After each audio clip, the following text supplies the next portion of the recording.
नमस्कार दोस्तों, मैं दिनेश कुमार आपका मैथ की क्लास में हार्दिक स्वागत है। आज का हमारा टॉपिक होगा दो अंकों की गुणा।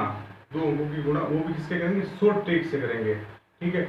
हर मैथ के एग्जाम में क्या है कि गुणा का बहुत ही महत्वपूर्ण रोल होता है। यानी हम स्कूल के एग्जाम दें या कॉम्पिटिशन के एग्जाम दें, वहाँ क्या है कि हमें गुणा करनी पड़ती है। अगर कोई भी हम सवाल कर रहे हैं तो गुणा में समय लग रहा है तो उससे हमारा काम क्या होगा? हार्ड होगा। अगर हम गुणा को इजी करना चाहते हैं तो हम कुछ गुणा के पैटर्न को समझना होगा, वो भी शॉर्ट तरीके से। ठीक है। जैसे आज हम एक पैटर्न लेकर आए हैं गुणा का। ऐसे नहीं कि हर गुणा में एक ही पैटर्न लागू होता है। जैसे अलग अलग गुणा दे रखे होते हैं, अलग अलग गुणा के अलग अलग नियम लगते हैं। तो अभी हम एक पैटर्न लेकर आए हैं, इस पैटर्न में एक नियम लग रहा है। जैसे पहला नियम दे रखा है कि इकाई अंकों का योग क्या होना चाहिए? 10 होना चाहिए। यानी कोई भी दो अंकों की गुणा कर रहे हैं, उन दोनों दो अंकों की गुणा कर रहे हैं तो हमें क्या है कि उन दोनों अंकों की गुणा का इकाई अंक क्या होना चाहिए? 10 होना चाहिए। और साथ में उनके दाई अंक क्या होने चाहिए? समान। तो यानी दाई अंक भी क्या होने चाहिए? समान, यानी एक जैसे होने चाहिए। और उसी के साथ हमें ये भी ध्यान रखना है कि दाई अंक तो समान होने चाहिए, उस दाई अंक को लेने के साथ उसके अगले अंक से हमें गुणा करनी है। दाई अंक के अगले अंक से हमें क्या करनी है? गुणा करनी है। तो जैसे हम इसको एग्जाम्पल थ्रू समझेंगे, ठीक है, आसानी से। जैसे हम एक एग्जाम्पल लेते हैं,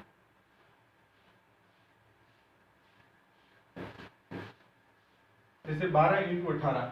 तो हम एक 12 इंटू 18 एक एग्जाम्पल लिया, ठीक है। अब देखो इसमें नियम लग रहा है कि इकाई अंकों का योग 10 होना चाहिए, ढाई अंक समान होने चाहिए। ठीक है। हमने यहाँ देखा इस 12 का इकाई अंक क्या है? 2 है। और इस 18 का इकाई अंक क्या है? 8 है। तो 2 और 8 दे रखे हैं। तो अब अगर हम इनका योग करें, 2 और 8 का योग करेंगे कितना होगा? 10 होगा। तो ये नियम लग रहा है। साथ में इसका ढाई अंक क्या है? देखो इसमें 1 है और इसमें भी 1 है, यानी समान है, यानी ये नियम लग रहा है। तो हम इसकी शॉर्ट ट्रिक से गुणा करते हैं। ठीक है। 8 की गुणा हम 2 से करेंगे, क्या होगा? 16। ठीक है। और इनका इकाई अंक समान है, 1 है। इस 1 के हम अगले अंक से गुणा करेंगे। समान अंक को लेना है, साथ में उसके अगले अंक से गुणा करना है। जैसे हमने इसका एक अंक समान अंक हमने 1 ले लिया, 1 अगला अंक कौन सा है? 2। तो 1 की गुणा हमने 2 से की, क्या आया हमारा? 2। तो 216 हमारा आंसर आया। तो इसके आगे हम जैसे एक और लेते हैं गुणा, 16 इंटू 14 इंटू 16। ठीक है। तो दोनों का योग हमने देखा, ये 4 है और ये 6 है। तो 4 और 6 को जोड़ा 10 हुआ। 4 की गुणा हमने 6 से की, कितना है? 24। अब इनके इकाई अंक समान है, इकाई अंक समान होने के अगले अंक से गुणा करनी है। 1 की गुणा हमने 2 से की, कितना है हमारा? 224 आंसर। ठीक है। एक और हम आगे लेते हैं, 13 इंटू 17। ठीक है। 13 इंटू 17। तो इनके इकाई अंक 3 है, इसका 7 है। तो इन दोनों का योग करते हैं तो 10 होता है। तो 3 की गुणा हमने 7 से की, हमारा 21। एक अगलम लेना है, एक अगलम क्या कौन सा होता है? 2। 1 की गुणा में 2 से की, हमारा आंसर है 221। ठीक है। इसी के साथ हम एक और गुणा लेते हैं, 11 इंटू 19। ठीक है।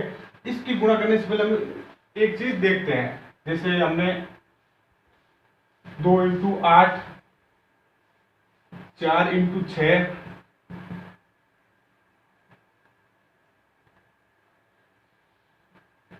5 इंटू 5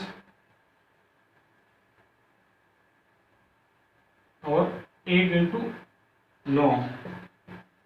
अगर देखो हमने इसमें गुणा की, 2 की गुणा में 8 से की, कितना है हमारा? 16 आया। 4 की गुणा में 6 से की, हमारा कितना है? 24 आया। 5 की गुणा हमने 5 से की, हमारा कितना है? 25 आया। 1 की गुणा में 9 से करें तो हमारा कितना आ रहा है? 9। तो अब इसमें ये देखो कि इन सभी में तो क्या आ रहा है? दो अंक आ रहे हैं। इसमें भी 2 अंक आए, इसमें भी 2 अंक आए, इसमें भी 2 अंक है। लेकिन इसकी 1 की गुणा 9 से करो, चाहे 9 की गुणा 1 से करो, इसमें हमारा क्या आ रहा है? 9 आ रहा है। लेकिन हमें इसमें 9 नहीं लिखना है, इसमें हमें लिखना है 09। क्या लिखना है? 09, ताकि हमारा सही हो जाए आंसर। जैसे हम 1 की गुणा अगर 9 से करेंगे तो यहाँ हमारा क्या है? 9 आया। ठीक है। और 1 की गुणा हमने इसका अगले अंक से गुणा की, कितना है? 2। तो 29 हमारा आंसर है। ये हमारा गलत है। हमें करना क्या है कि 1 की गुणा 9 से करो, चाहे 9 की गुणा 1 से करो, तो हमें क्या लिखना है? 09। इस प्रकार हमें लिखना है। तो इस प्रकार हमारी गुणा आसान हो जाएगी। आगे हम एक और एग्जाम्पल लेते हैं कि सभी के।